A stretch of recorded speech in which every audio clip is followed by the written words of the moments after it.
தமிழ் நண்பர்கள் அனைவருக்கும் வணக்கம். அக்னிச்சிறகு சேனல் சார்பாக இந்த வீடியோவுக்கு உங்களை அன்புடன் வரவேற்பது நான் உங்கள் கௌசி. கார்த்திக் ரேவதி சீரியலுடைய இன்னைக்கு எபிசோடுக்கான ரிவ்யூ என்ன அப்படின்றத பார்க்கலாம். எபிசோடை பொறுத்த வரைக்கும் ஃபர்ஸ்ட் சீன் புடவை மாறி இருக்கிறத பார்த்து இங்கே ரேவதி செம்ம ஷாக் ஆகுறாங்க. ரோகிணி ஸ்வாதி 2 பேரும் ரூமுக்கு வராங்க. இன்னும் ரெடி ஆகாமல் என்ன பண்ணுறேன்னு சொல்லி கேட்க, புடவை மாறி போச்சு, இது நாம் எடுத்த புடவையே இல்லை அப்படின்னு சொன்னதும் இவங்க 3 பேரும் திருத்துன்னு முடிச்சுட்டு இருக்காங்க. அந்த சமயம் பார்த்து ஐயரும் பொண்ணை கூட்டிகிட்டு வர சொல்கிறாங்க. சாமுண்டீஸ்வரி கார்த்திகிட்ட சொல்லி பொண்ணை கூட்டிகிட்டு வர சொல்ல கார்த்தியும் அங்கே வராங்க. அப்போ தான் கார்த்திகிட்ட விஷயத்த சொல்கிறாங்க. இது எல்லாமே தன்னுடைய பாட்டி வேலை அப்படின்றது கார்த்திக்கு நல்லாவே புரியுது. சரி ஒரு நிமிஷம் இருங்கன்னு சொல்லிட்டு அங்கே வந்த பாட்டியை தேடுறாங்க. பாட்டி ஆனால் கார்த்தியோட கண்ணில் படாமல் மறைஞ்சிக்கிறாங்க. ஒரு பக்கம் தன்னுடைய பேரனுடைய நிச்சயதார்த்தம் எப்போ தான் நடக்கும் அப்படின்ற ஒரு எதிர்பார்ப்போட இங்கே முருகன் கூட பரமேஸ்வரி பேசிகிட்டு இருக்காங்க.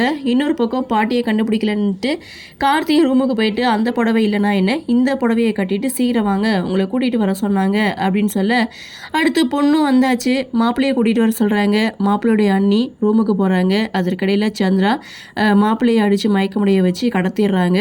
ஸோ ரூமுக்கு போய் செக் பண்ணி பார்த்தா மாப்பிள்ளையை காணும். ஃபோன் பண்ணி பார்க்குறாங்க. மாப்பிள்ளையோட ஃபோன் பார்த்திங்கன்னா இங்கே சந்திராவோட கையில் இருக்குது.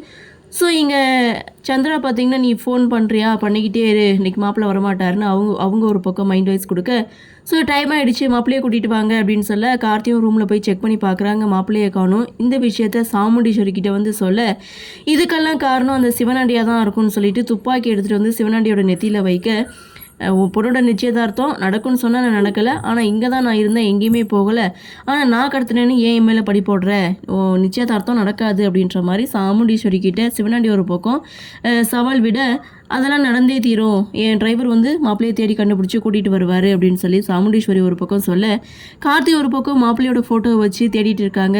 இதோட இந்த எபிசோடை முடிச்சிருக்காங்க. கார்த்தி ரேவதி என்கேஜ்மெண்ட் எப்போ நடக்க போகுது அப்படின்ற ஒரு எதிர்பார்ப்போட இன்றைக்கி எபிசோடு முடிச்சிருக்காங்க.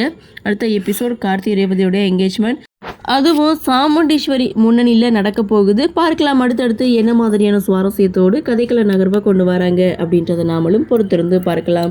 இன்றைய பகுதி பற்றின உங்களுடைய கருத்தை வழக்கம் போல கமெண்ட் செக்ஷனில் பதிவு பண்ணுங்கள். இந்த வீடியோ உங்களுக்கு பிடிச்சிருந்தா லைக் பண்ணுங்கள், ஷேர் பண்ணுங்கள், மறக்காமல் நம்ம சேனலை சப்ஸ்கிரைப் பண்ணிக்கிறீங்கன்னு சொல்லி இந்த வீடியோவிலிருந்து விடைபெறுகிறேன். நன்றி, வணக்கம்.